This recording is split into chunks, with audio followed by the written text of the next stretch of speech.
Hi, so today I will be going through an exploration of Erickson's and Allport's different views, comparing and contrasting them, especially with the different sources that I found for them. So first up is Erik Erikson, and an overview of his theory is Erikson observed and documented 8 specific psychosocial stages which he believed developed different aspects of personality, and each of these he saw the early stages coalesce into the creation of an ego identity in the individual at the adolescent stage. He saw therapy as an avenue of correcting maldevelopment caused by an imbalance of homogeneous tendencies. So here's some term overviews that are important for his theory. There's psychosocial stages, the 8 stages of an individual experiences through their lifespan, which develops personality. There's the basic strengths, the result of a positive resolution from the conflict between the poles in a developmental stage, and basic weaknesses, which is the result of a negative resolution from the conflict between the poles in a developmental stage. So the source that I used for Erikson is Erikson's Schedule of Human Strengths and the Childhood Origins of the Resourceful Self. So this source focuses on the basic strengths, especially those in the first 4 stages of childhood. It does so because it posits that those 4 early stages are incredibly important in terms of the lifelong progression of the individual's personality. There's a focus on the balancing of the different aspects as to achieve a healthy personality.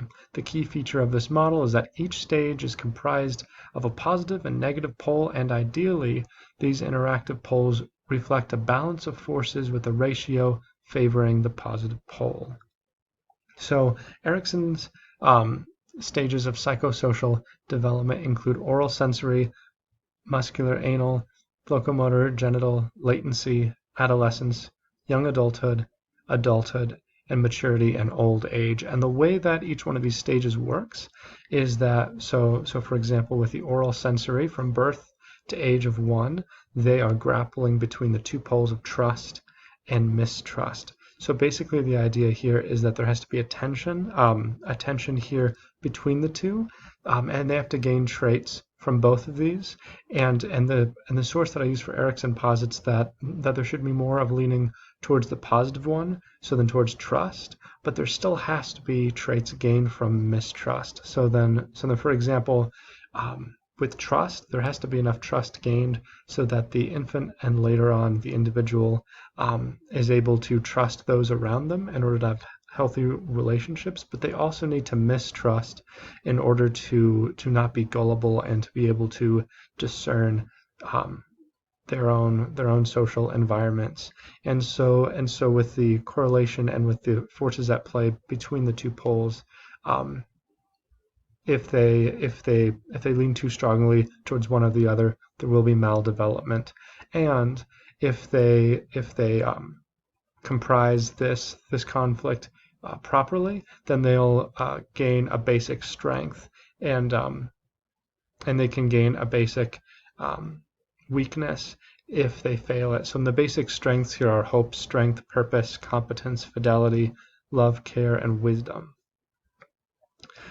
On the other hand, though, there's Gordon Allport.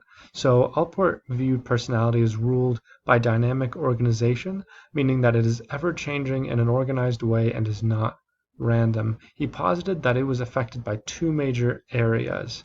He sees the social environment as the major influence in the ever-fluid personality of the self. The other influence is the genetic background of the individual. The 2 interact with each other, which results in completely unique individuals. Allport believed that our genetic endowment interacts with our social environment, and no 2 people, not even siblings brought up in the same house, have precisely the same environment. So here's a term overview from him. Dynamic organization, which is the concept that personality is fluid, changing in the present. And then there's functional autonomy, the concept that rationale and normative adults are not self-reliant on an individual's childhood background. And then underneath this umbrella of autonomy, there's 2 different pieces of autonomy. There's the preservative functional autonomy, which is the autonomy of an individual expressed in mundane behaviors, such as choosing a breakfast food or the path to go while jogging. But then the propitiate functional autonomy is the autonomy expressed through an individual's self-actualization, traits, and the overarching way they live. So this includes the way they see themselves, their character, their integrity, the larger parts of their personality, and how they can change those in the present. So the source I used for Allport is Becoming: Basic Considerations for Psychology of Personality. So in this source, it posits that even infants have autonomy and don't want the actions of others to keep them from their motives. At this stage, the infant only knows impulses, but over time will, through identity formation, be able to become a part of the socialized world. If the demand for autonomy were not a major force, we could not explain the prominence of negativistic behavior in childhood. So the development that Allport posits actually goes through 8 stages, like Erikson's: bodily self, self-identity, self-esteem, extension of self, self-image, self as a rational coper, propitiate striving, and adulthood. But even though there's the 8 stages, these are quite different because he posits that in each one of the stages, the individual has full autonomy, no matter what the previous stages held, especially when in adulthood. He posits that the childhood doesn't influence the autonomy later on for the individual. So in comparison of these two, and comparing these articles, both have an optimistic view of humanity. Each believed that all persons had the chance to, in the present time, affect and change their personality. They saw 8 developmental sections of life which affect identity formation in individuals.